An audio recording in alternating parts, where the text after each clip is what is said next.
All right, thanks everyone again for joining in for webinar 4 out of 5 of our CCAN certification webinar series.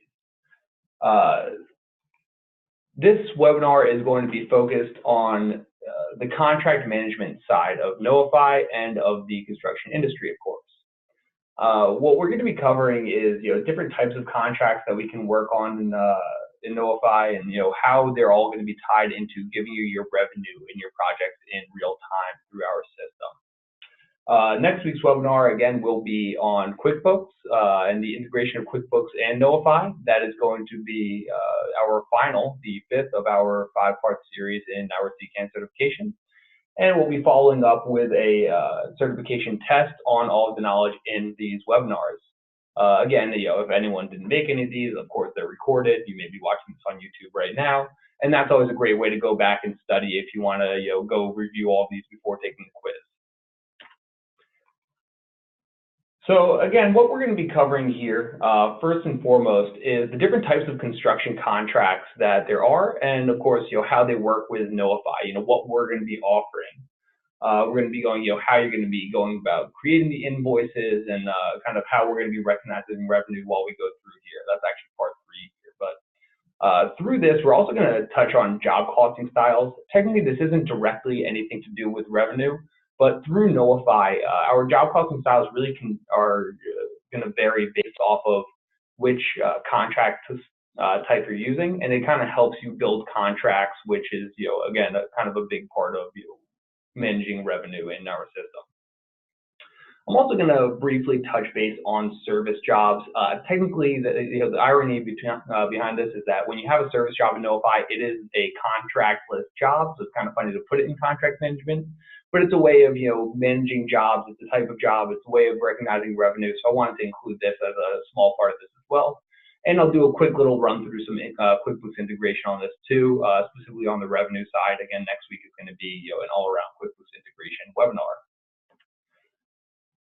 And so when you're setting up a new job in Knowify, you'll see that we offer 4 different contract options. The first one being fixed price. I refer to this as Knowify's bread and butter. This is one of the most common things that people will come to Knowify for, because what we're offering with fixed price is progress invoicing. And that's really the idea of billing on a percentage of completion of the contract, or a percentage of the contract. When you have a fixed price contract, this is also where you're going to be able to manage change orders through Knowify. It's another thing that people are often looking for when they come to Knowify. It lets you amend the contract value as you go through, and we have other neat features around there. And I'll be getting a little bit more detail on a lot of these while we go through this as well. One thing that I do like to mention in fixed price is that the name of it is really true to how it's going to be managed, and that's it's fixed in that the cost to the contractor that's using Knowify, or that's signed the contract with the client, doesn't affect the final amount that you're going to be invoicing, like it would in a cost plus, which we'll be getting into later on. So it's really, you agree upon a price with the client before you get started, and then your cost is something for you to manage, which is why it's really important to set up budgets. You'll see that we can separate this when you're setting up the job in Knowify. We call it fixed price with AIA. Everything around managing it in Knowify is very similar, so it doesn't really require relearning very much when you switch from fixed price to fixed price with AIA. The difference is when you create the invoices in this format, it's going to generate the G702 and G703 forms that the AIA requires when you are building your invoices, as opposed to Knowify's standard invoices. When we work with cost plus contracts, what we're referring to is cost plus markup. The idea of building an invoice to send to the client based off of my internal costs. So, again, this is very commonly referred to like a time and materials contract. It really depends on company to company how they're going to refer to it. But this is the idea of I'm going to give you rates that I'm going to be invoicing you for every cost that I incur. And so the cost, unlike a fixed price, is directly going to affect your revenue as you go through all of this. And then in our system, we actually call it cost plus / other. That's because we have a couple other options in here as well, such as including fixed price items in this contract. having a recurring fixed price item, let's call it a retainer that once a month you have to include $100 invoice as part of the contract as well. We also have the ability to have variable items, which is when you invoice per unit. So if I have a cost plus contract, I may say we charge $55 an hour and $400 per light post installed. And so that's how you can set up a little bit more custom of a contract like that. And the last thing I'll show you a little bit more about in Knowify is maintenance contracts. I won't get into too much detail on these because they're not the most common thing, but we do see that a lot of companies have a contract with the client that isn't about going back every day until the project's done, as much as they sign a contract that says, we're going to visit once a quarter and we'll invoice you twice a year, and we're just performing maintenance or inspecting some equipment that we've installed. So when you choose a contract style and you choose fixed price, the next thing Knowify will ask you about is job costing style. And I should say fixed price or fixed price AIA. But what this is controlling is the flow that you use when setting up the job in Knowify and the level of detail you're getting when you're tracking all of your job costing. The first mode, simple, is one of the most straightforward ways of using Knowify. It's very aptly named simple because it's a very simple way of tracking everything. The idea is that you create your contract first. You'll see that our flow diagram here showing that first we create a proposal, then we go to plan and track. And you can set up the proposal just by writing in lines of the contract. We propose to offer demolition, we offer framing, we offer drywall with all of their individual prices. And then once it's active, we'll actually let you use the plan and track. We keep it locked up until that point. And then the plan and track will simply have one phase labeled labor and materials. This is the idea of, I want to just track the cost of the job. I don't care, how much I'm spending on individual components of the job. I just want to know how much I've spent here. Definitely the most straightforward way to set something up in Knowify, but obviously as a result, you don't get quite as much detail out of this. The next job costing style is what we call advanced.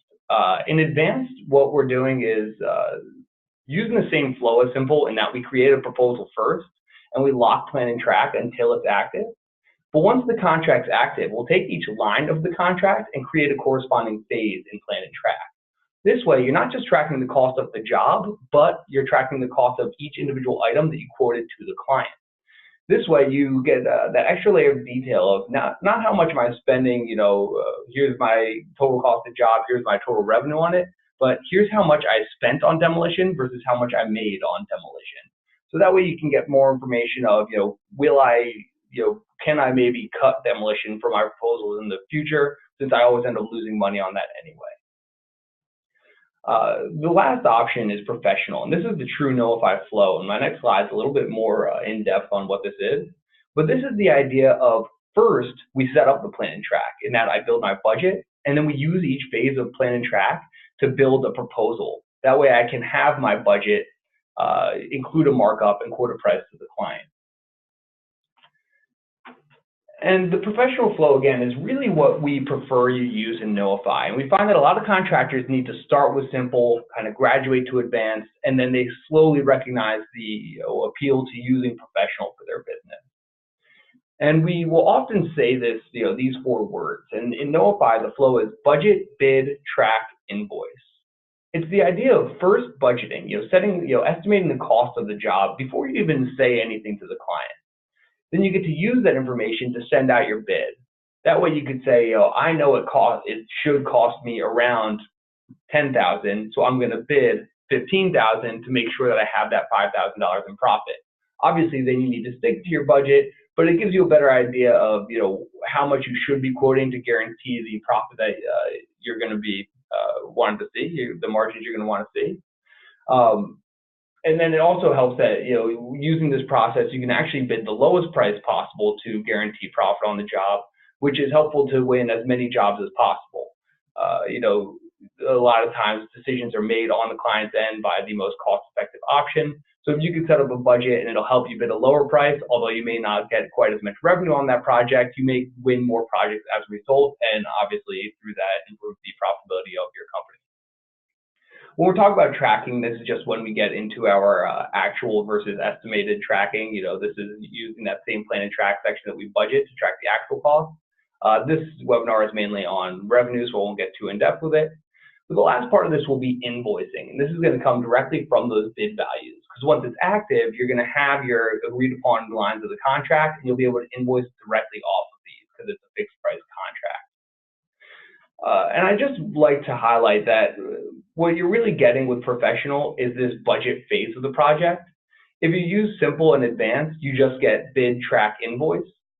For what it's worth, once the project's active in simple and advanced, you can actually retroactively put in a budget.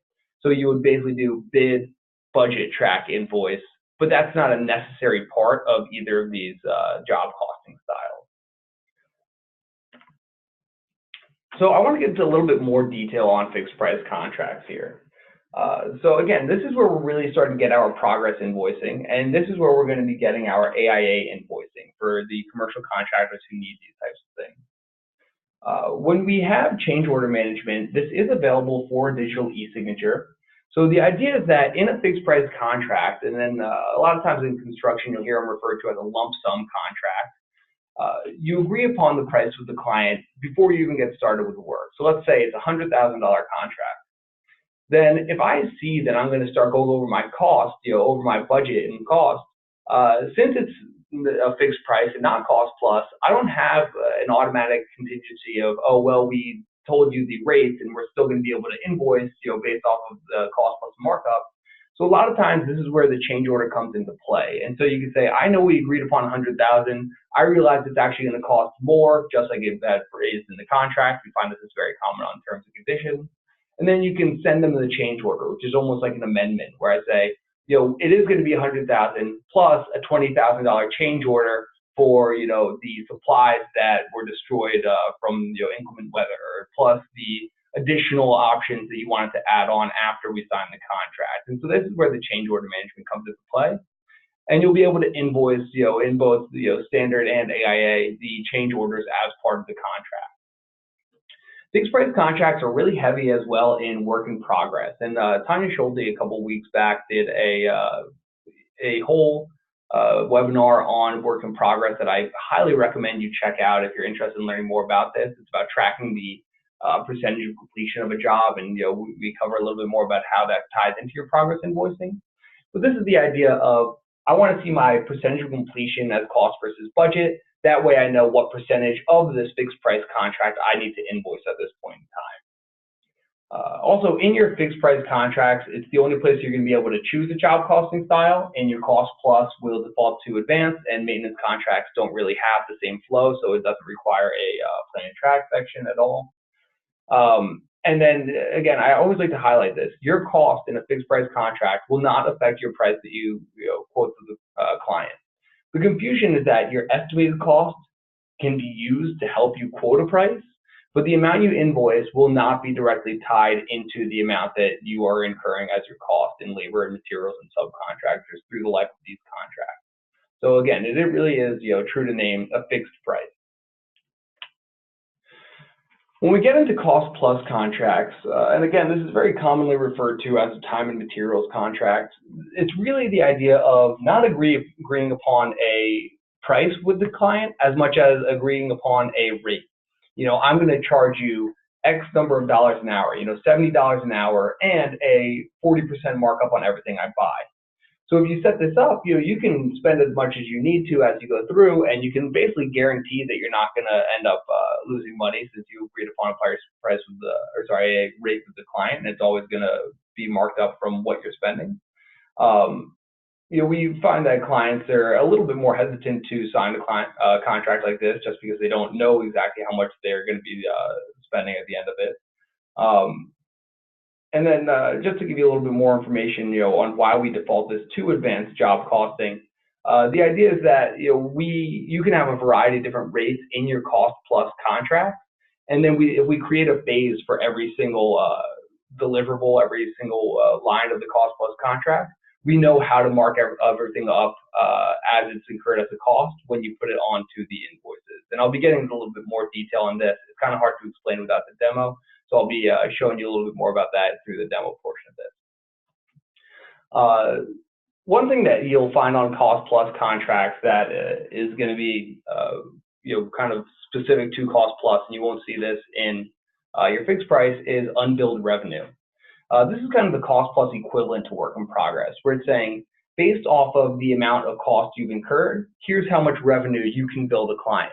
So it's kind of showing you a revenue number that even though you haven't submitted the invoice, you will be invoicing as soon as you're ready to send it out, just because we know how much you're due to ask the client for based off of your cost and the rates in your contract. And through this, again, the idea is that the cost is directly affecting the revenue as opposed to your fixed price. So every time you log a time entry or a bill from a vendor or a purchase, it should be showing your revenue change as unbilled revenue as you go.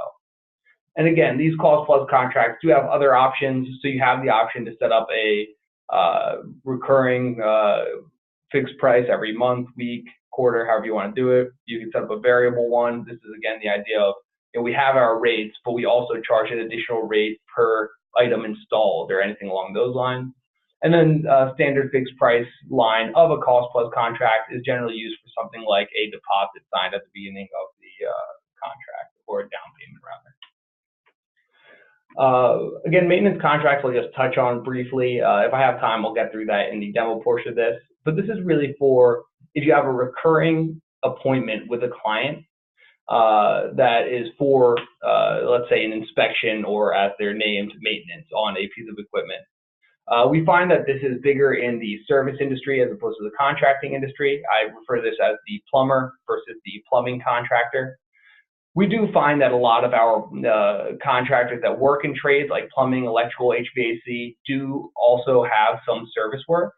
And a lot of the times what they'll do is go in for the bigger contract work and install a piece of equipment and then follow up with a signed document about we will come back once a quarter for the next 3 years to make sure that this is always running smoothly. What's big about maintenance contracts is that this is actually functioning mainly in your service jobs part of Knowify, not in your contract jobs. But the cost and revenue on the full scale as opposed to the individual appointment scale is going to be managed in your contract job.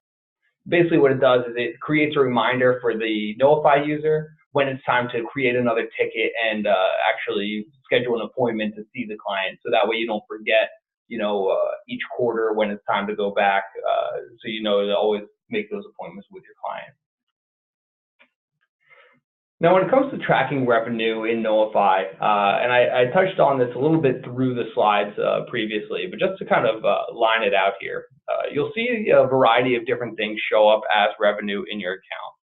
The first one and most common one is billed. This is very simply the total amount that you have invoiced the client on this job to date.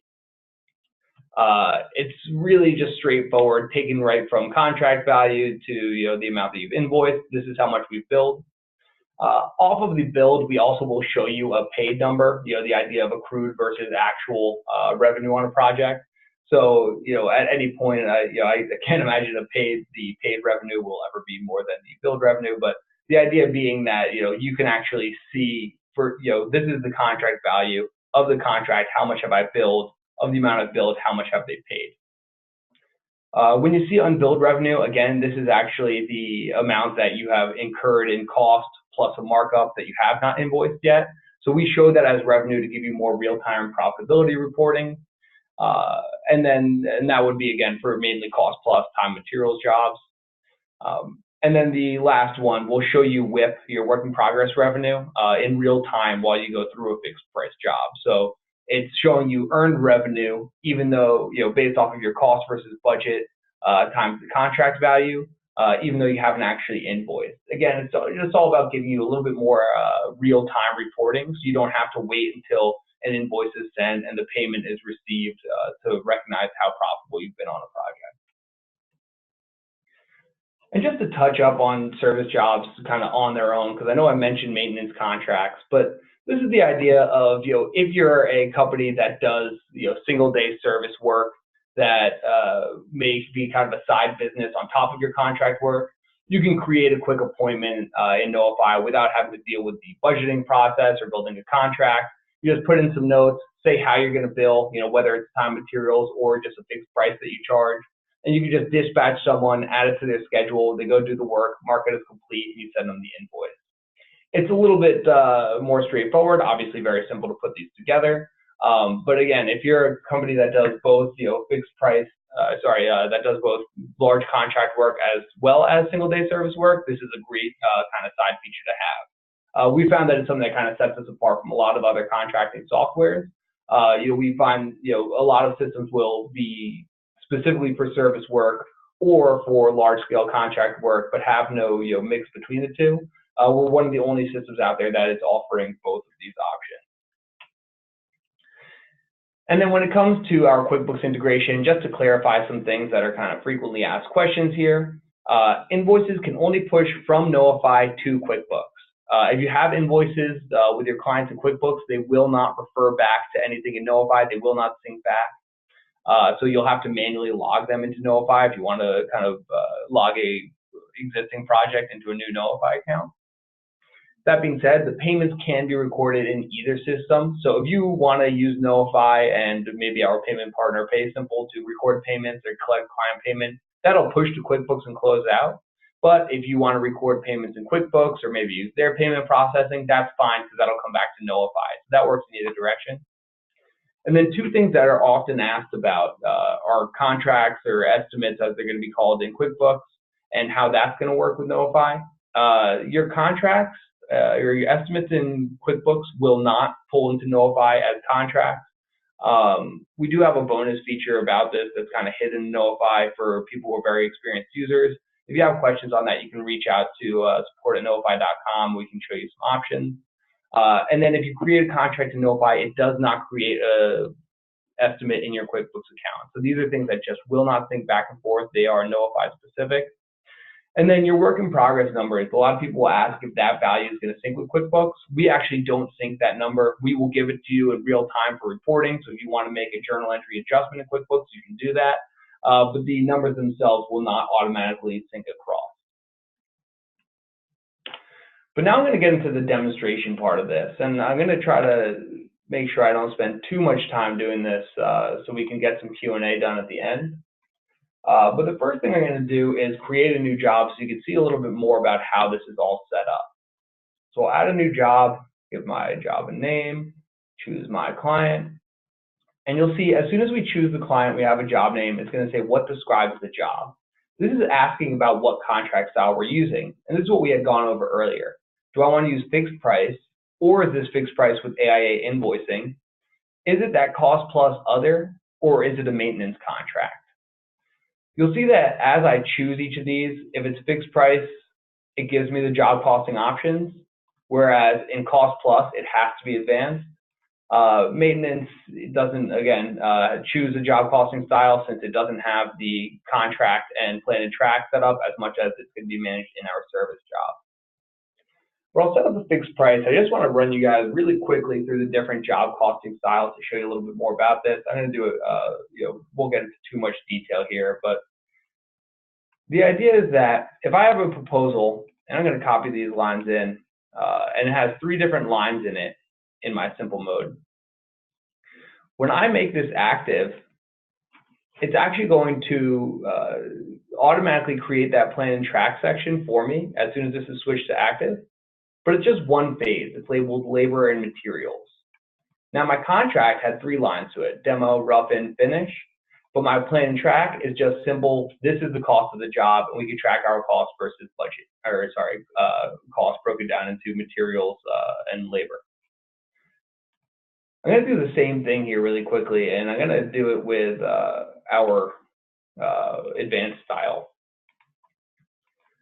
For this one, I'm going to set this up as AIA too, just to show you a little bit more about how this is very similar to what we're going to be doing. You can see the interface is just about identical.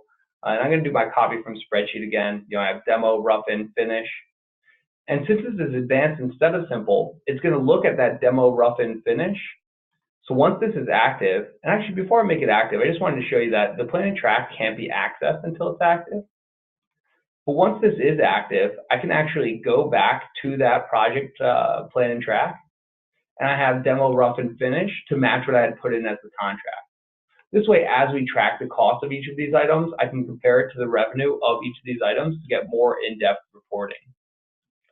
And when we set up an AIA contract like this, there's going to be a couple additional fields that are necessary, like the GC's contract number, contract date, and our retainage values. Oops, sorry, I meant to hit save.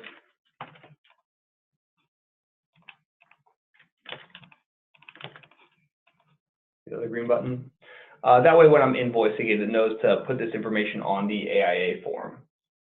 But the last option here is going to be that professional style of job costing. And I won't go through a full demo, but I just want to show you a little bit more about how this works. The idea is that when I'm setting up this project, and again, I'll just do a quick copy from spreadsheet, but I can have my phases and my budget set up. You know, I estimated this job to cost me $18,000, $15,000 on materials, $3,000 on labor.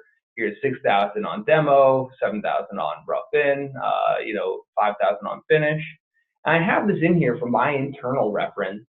But then when it comes time to quote a price to the client, this is when I hit create proposal.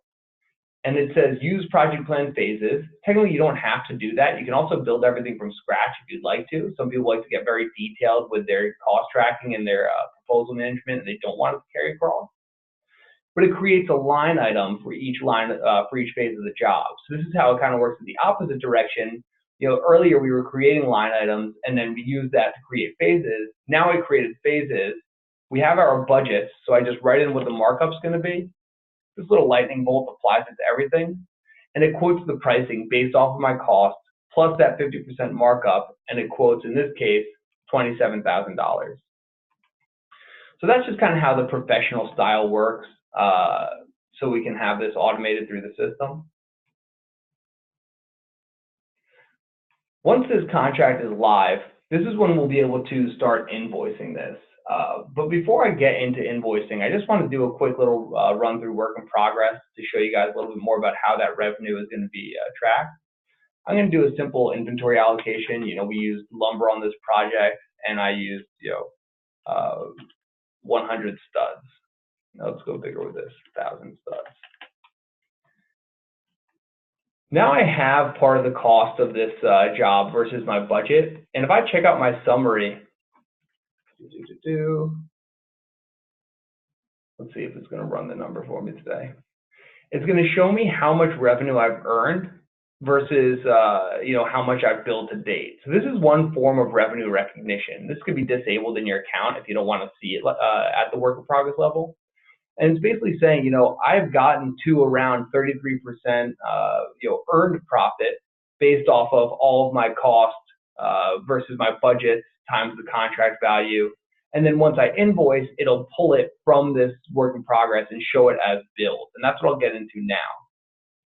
So I'll come to my contract and I'll say invoice now. And my work in progress was $4,500. What I'm going to do is invoice a little bit more of that. And you can see that we have offer a variety of different invoice, what we call invoice methods. This is the idea of, do you want to invoice a percentage of each line? Do you want to invoice a dollar figure of each line? Do you want to invoice a percentage of the contract? Or do you want to invoice a dollar figure on the contract? So if you wanted to go with, as opposed to 50% of demo, 25% of rough-in, to just say 50% of the contract, we have those options as well. I'm going to go with progress of each line. This is our most classic way of doing this. And I had this at 50%. I'm going to go ahead and invoice 60 just to show you what it looks like when we over-invoice. I'm going to finalize this and send it to QuickBooks. We can also email these to the client, so you do have that option. And if you're connected with our payment partner, PaySimple, it will automatically generate a link for the client to pay you.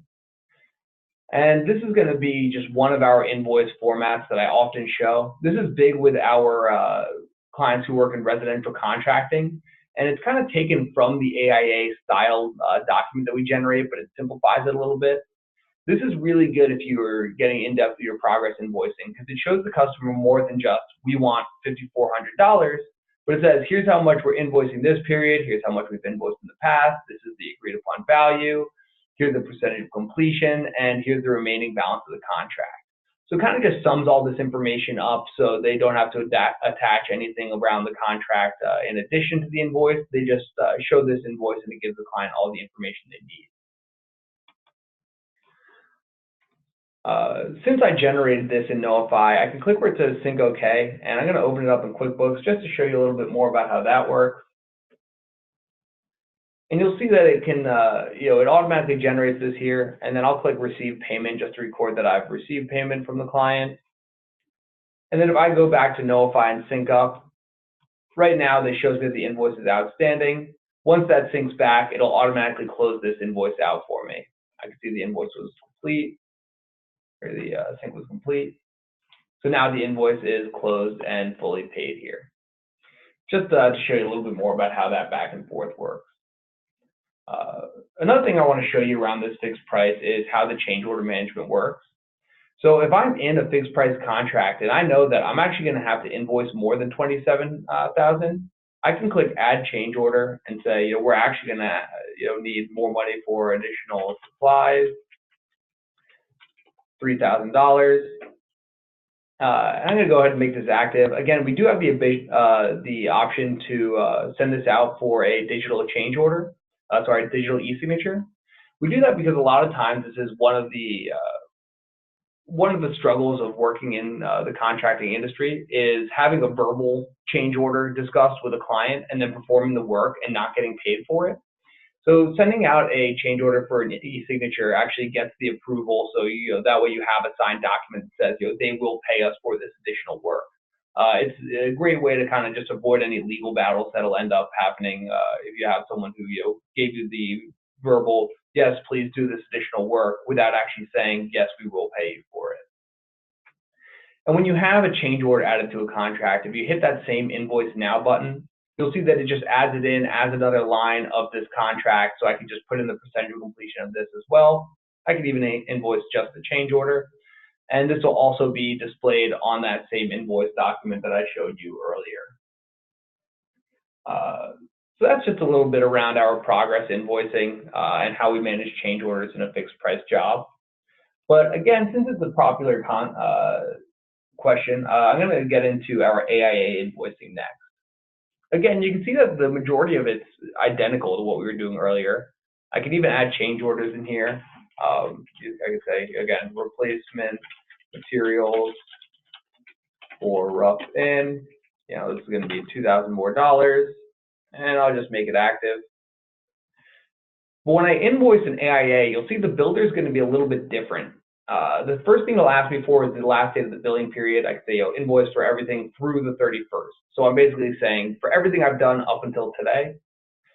And in the classic AIA format, it'll ask for a percentage of completion, just like we do with our standard invoices. So I can say, we're 75% done with this. And then here's the amount that we're holding on to in materials. This is kind of a classic thing I like to clarify because a lot of people will get confused when it comes to the AIA format invoicing. When it says completed work and stored materials, it's not saying labor and materials. It's basically saying, this is how far along I am with demolition. And this is how much I have purchased in materials, but I have not performed yet. So when you're done with an AIA contract, all stored materials should be zero. Even if you purchased $1,000 in materials, at the end of the day, you should be moving from stored materials to completed work. So I like to clarify that a little bit. And when I finalize this, again, we will send these to our QuickBooks account.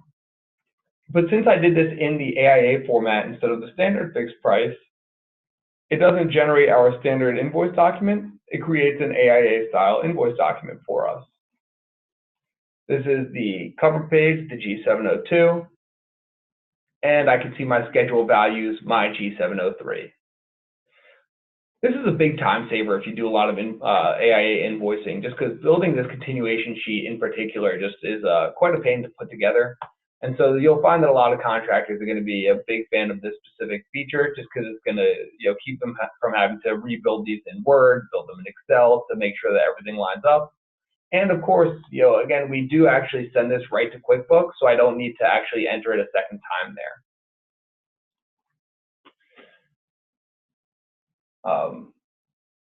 The last part of an AIA contract I'd like to focus on, I'm going to actually create another invoice really quickly, everything done through tomorrow, and I'm going to close out the rest of this. And you see I have the option to invoice retainage separately. This is kind of the most common flow in our experience. You complete the work and you invoice for everything minus the amount being retained by the client. And then once the client does their walkthrough, the GC does their walkthrough, they'll say, okay, now you're good to send me a retainage invoice. And so I can say invoice now for the last invoice of the project, and it specifically invoices the amount that hasn't been paid by the client and is being held in retainage. And this will generate just a standard invoice form. We do have a trick to invoice in the AIA format when it's necessary. It's not the most common thing, but we do see it happen from time to time. And since before you only saw our progress invoice format, here's our standard invoice format as well. And again, this can always be edited and customized by our team. So if you have any requests, feel free to let us know. We're always happy to work with you on it. So that was fixed price contracting, and that was AIA invoicing. What I want to get into next is our cost plus contract. So you can see a little bit more about how that's all managed. I'll choose cost plus and other.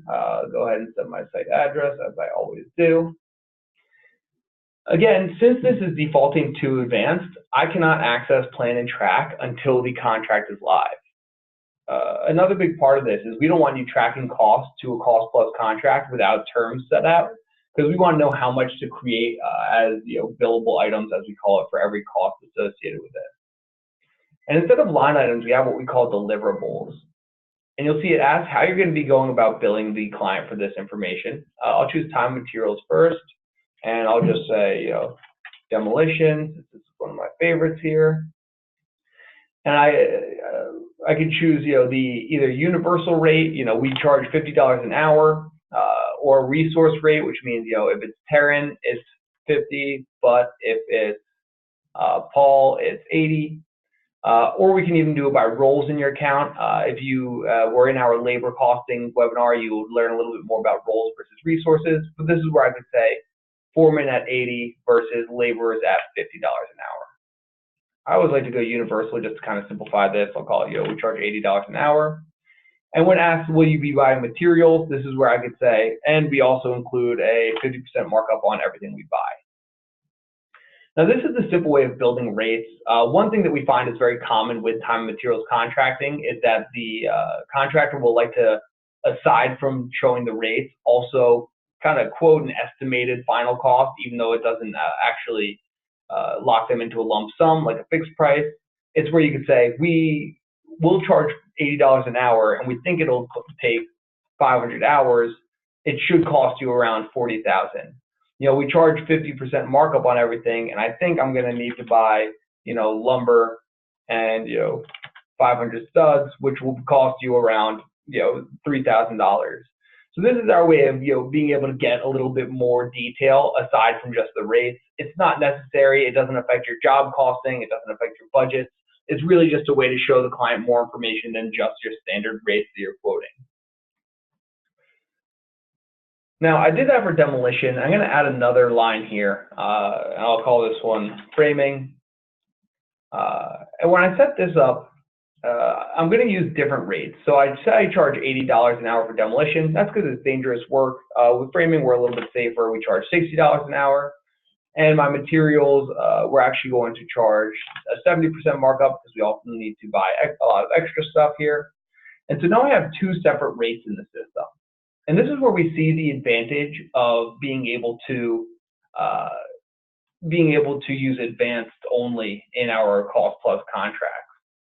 Because when I make this contract active, my plan and track section is also going to have demolition and it's going to have framing, which means all of my costs associated with demolition will use that $80 an hour, 50% rate, and everything using costed against framing will use $60 an hour, 70% markup. So if I say framing, use allocate from inventory, and I'm just using allocate from inventory because it's the fastest way to enter material costs. So I could say 300 studs of lumber, submit, and then I'll say demolition, enter time. This guy was here for 8 hours, this guy 8 hours, this guy 8 hours, submit. And I'm going to enter time from tomorrow as well. And let's see, this is going to be for 8:75, 8:57 actually. 8:57 for framing. I'm going to put in hours for that too. Here are tomorrow's hours. I will like to say that in a time and materials contract, time needs to be approved before we push it to the invoice. We just do this so nothing's accidentally invoiced. If it was submitted as, let's say, like a 24-hour entry, you don't want to send that to the client. But if I look at this job and its current reporting, you see I have $4,090 of unbilled revenue. This is just saying, based off of the cost that I've logged so far, I can use the contract rates and say, we are good to invoice the client for $4,090. And clicking View Details will take us to this page where I can see a list of everything that I'm good to invoice the client for at this point in time. And then if I click Invoice Now, and the Invoice Now screen that I showed you earlier from the contract, that same button is always available here if necessary. It asks what dates you want to be invoicing. It's taking the whole month, so it'll take everything. And you see it automatically builds an invoice where it says lumber from the framing stage is marked up at 70%. Here's our unit price. Here's the total. Here are all of our time entries. $80 an hour on these, and I guess the other ones maybe this is for tomorrow. But the idea is that it's taking the rates from my contract and automatically applying these to my invoices as we go through all of this. Oh, I know I didn't pull these in because I never approved the other ones because they're for tomorrow. Anyway, aside from just generating a big list of different items we're going to be invoicing, I can also set up groups where you can say group these by phase or by contract item if they don't line up perfectly. They don't always have to. I like to group labor and materials, and so this way it says one material item that we're invoicing, 32 different labor hours that we're invoicing. And again, we'll just generate this invoice. We'll be able to email it to the client, send it to QuickBooks. And this is going to generate, again, that standard invoice document as opposed to the progressive ones, because in our T&M contracts, we don't have a total value to show you actual versus invoice. So it just says, at this point, we're invoicing this $4,090. Now, if I go back to this project, I'll even also be able to see that there's no more unbilled value, but there is, a total amount billed. None of it has been paid because I haven't recorded payment. But here's the project from earlier that I had recorded the payment in QuickBooks. So I get to see, the contracts were 30. We've invoiced 84 of that. They've paid 5,400 of that. And so I get all this reporting at the high level to show me what's going into this revenue. But I can always open this up and get a little bit more detail as I go through. This is actually something I mentioned earlier, but I forgot to get into. But I get my negative work in progress since I have invoiced more on this job than I've earned based off of my cost versus budget on the project. Let's see, we have 15 minutes left. I do want to leave some time for Q&A, but I'm going to go through a quick example of a service job really quick. The idea of service jobs, again, is that there isn't technically a contract. So this is where I would say, add new job, choose the client from the list. We can always add new clients here. They will sync back to QuickBooks. Every service job needs an address. And then you could choose to either include a list of services and materials. So like if I'm doing an inspection, let's see if I have anything that's relevant, I guess not. But if I'm doing an inspection maintenance, I'm going to add this to my catalog as a service that I provide for, $350. Then I could set up a fixed price item, and this is going to be a simple $350 ticket. I also have the option to set it up as time materials, which we find is very common with people who do service ticket work to just invoice based off of hours. But I'm going to go ahead and just make this very simple, keep it quick here. Here's my inspection, and I want to schedule my appointment. And I get to see who's available based off of different scheduled hours. I'll put myself on this with Sam and Paul from 3 to 4:30. And you can include additional service notes, please check out installed water heater, fix anything that needs maintenance. And that'll just create a job that the people in the field can mark as complete. It'll generate an invoice. We can track the cost of it. And in our service history, we'll be able to get that cost versus revenue reporting that we get in contract jobs. Since I haven't invoiced or submitted any costs, I won't be able to see that. But again, managing the revenue on this, since it's fixed price, is as simple as marking as complete and hitting invoice.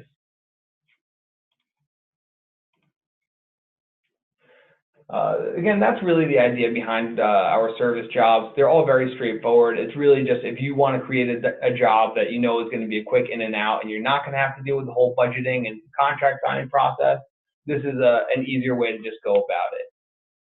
And when it comes to our maintenance contracts, basically what we're doing is just setting up reminders for you to schedule those appointments.